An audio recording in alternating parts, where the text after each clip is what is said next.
Hello everyone, and welcome back to another episode of Simply Wall Street's Market Insights. My name's Michael, and this week we're tackling a story that's dividing boardrooms, trading floors, and dinner tables alike, and that is the bull and bear thesis on agentic AI.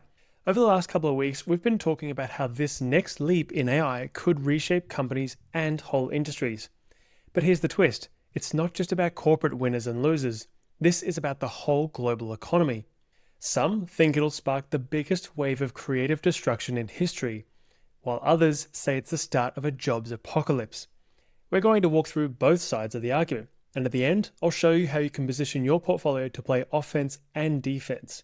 If you want to read the full piece, the link is in the description. And remember, if you'd rather skip the market recap and go straight to the AI story, you can use the chapters below. Alright, let's hit the headlines. First up, China's squeezing critical mineral supply. Beijing clamped down on exports to Western defense companies, sending prices higher, and in some cases 5 to 60 times higher. That's blowing out production timelines for everything from drones to fighter jets. The United States and its allies are scrambling for other sources, but new supply will take months, maybe years, to come online. Near-term, US defense names could feel the squeeze in their margins, while smaller miners like Lynas Rare Earths and Iluka Resources could see an opening, if they can scale. Next, railroads are on the merger track. Union Pacific Corporation and Norfolk Southern Corporation want to team up, but shippers warn it could crush competition and hike prices. If this sets off a Burlington Northern Santa Fe Railway and CSX Corporation deal too, we could be looking at a near duopoly. Regulators are a big hurdle here, so expect a long approval process and plenty of sector volatility. Then, tariffs turn up the heat on India. Donald Trump has slapped an extra 25% tariff on $87 billion worth of Indian exports. That hits textiles, gems, and footwear, all big employers, and it could drag India's GDP growth below 6% if exports slump. Oil prices are already edging higher on supply worries, and with just 3 weeks until the tariffs kick in, expect a steady drumbeat of headlines. On the global stage, US tariffs are now at the highest since World War II. That's raising inflation fears and forcing supply chain rewrites. Companies have mostly absorbed the extra costs so far, but analysts warn consumer prices are next. And with legal challenges mounting, there's plenty of political theatre to go with the economic risks. And in Hollywood, Disney is in a balancing act with AI. They're exploring ways to use it for faster, cheaper production, but lawsuits and union pushback mean they're moving carefully. The key question is, who owns the rights if AI creates new Disney content? And what happens if fans remix characters in ways Disney can't control? Protecting their intellectual property is priority number one, while their parks and experience division remains the standout growth engine. Alright, let's move to the main story. Agentic AI's decade of disruption. Let's start with the bull case. Optimists see agentic AI as the biggest productivity booster in history. Unlike traditional automation, which replaces repetitive, manual, or clerical tasks, agentic AI can take on complex cognitive work, tasks that need judgment, creativity, or problem solving. Imagine every scientist, engineer, and strategist having a team of AI assistants working around the clock, testing ideas, writing code, analyzing data, and even generating new hypotheses. The gains here aren't just about doing existing work faster. It's about opening new frontiers. Drug development that once took a decade could take months. Material science breakthroughs could lead to cheaper batteries. And we could see energy systems that are both cleaner and more reliable. History suggests this fear to progress pattern isn't new. The Industrial Revolution, the arrival of electricity, the rise of the internet, each time people feared mass job loss. And yet, each time, creative destruction replaced old industries with new ones, created more jobs than were lost, and drove living standards higher. And this AI wave isn't happening in isolation. It's converging with other transformative fields like automation, genomic health, and the Internet of Things. The bullish scenario looks like this. Product development cycles collapse from years to months, lowering barriers to entry for new companies and products.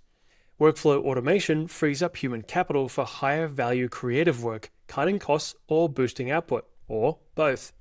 Hard problems get solved faster, from healthcare to energy, with spillover effects across the economy. Now, let's move on to the bear case. Pessimists argue this time is different because AI is replacing brain power, and the jobs it's coming for first are white-collar, well-paid ones. Entry-level office work and customer service roles are already being automated.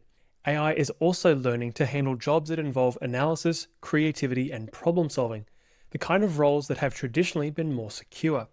What's the macro risk? Well, collapsing consumer demand as high-income jobs disappear. That's dangerous because in developed economies, consumer spending is the biggest component of GDP. You also get a potential deflationary spiral. Lower demand leads to lower prices, which in turn hurts business activity.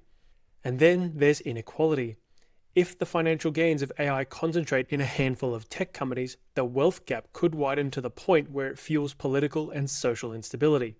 The estimates are pretty sobering. Firstly, Goldman Sachs projects AI could replace 300 million jobs globally, about 10% of the workforce.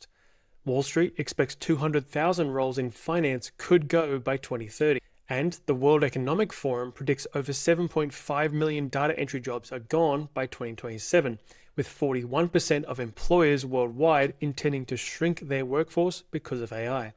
Even so, the World Economic Forum's 2025 Future of Jobs report also forecasts a net gain, 78 million jobs created by 2030, despite 92 million jobs being displaced. So it's a churn and not just a straight loss. So how might this transition be smoother? First, agentic AI isn't perfect yet.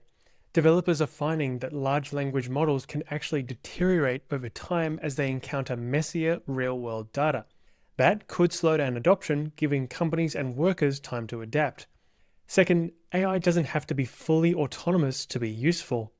As co-pilots, agents could make workers more productive rather than replace them outright. Since it's not developing in a vacuum, there are three other catalysts to think about when considering how adoption might unfold. Firstly, there's new industries and job categories we can't even imagine yet, from AI auditors to ethics officers and integration specialists. Then there's the physical constraints, like the huge energy needs of data centers, which could slow AI scaling until nuclear and other capacity comes online. And lastly, government policy. Do they protect existing jobs or push hard for AI dominance? History shows us that political pressure rises alongside inequality. And then there's the wildcard factor, the unknown unknowns. We're talking about possibilities that are hard to predict but could have a huge impact. It could mean entirely new industries and business models that don't even exist yet. Remember, 6 out of 10 jobs people do right now weren't around in 1940. It might mean AI teaching humans and helping to close the AI skills gap faster than expected. On the flip side, there's the risk of system failures if critical AI infrastructure breaks down, disrupting everything from finance to global logistics. And of course, there is the threat of bad actors, using AI for economic sabotage, hyper-realistic disinformation campaigns, or even worse. All of that uncertainty is exactly why it makes sense to prepare for multiple possible futures rather than betting everything on just one outcome. So what's the insight here? Hedge your bets. On offense, invest in the disruptors, the semiconductor makers, the big cloud hyperscalers, and software companies building durable AI advantages. On the defense side, diversify into sectors with less disruption risks, i.e. utilities, energy, and resources, which also give exposure to real assets. The Simply Wall Street portfolio tool can help you see exactly how your holdings are split between offense and defense, and keep you updated on developments for those stocks. And keep an eye on second-order risks. If AI slows consumer spending, companies that rely heavily on it could be hurt, even if they're using AI themselves. It's not necessarily a sell signal, of course, but it is worth watching and updating your narrative accordingly. And that is where we'll wrap up this week's Market Insights. If you want to read the full article, which provides more insights and detail, again, you'll find it linked in the description. But let us know what you think. We're keen to hear if you lean more towards the bullish or bearish angle on how agentic AI may develop. And with that being said, we'll be back next week with more Market Insights. Until then, invest well.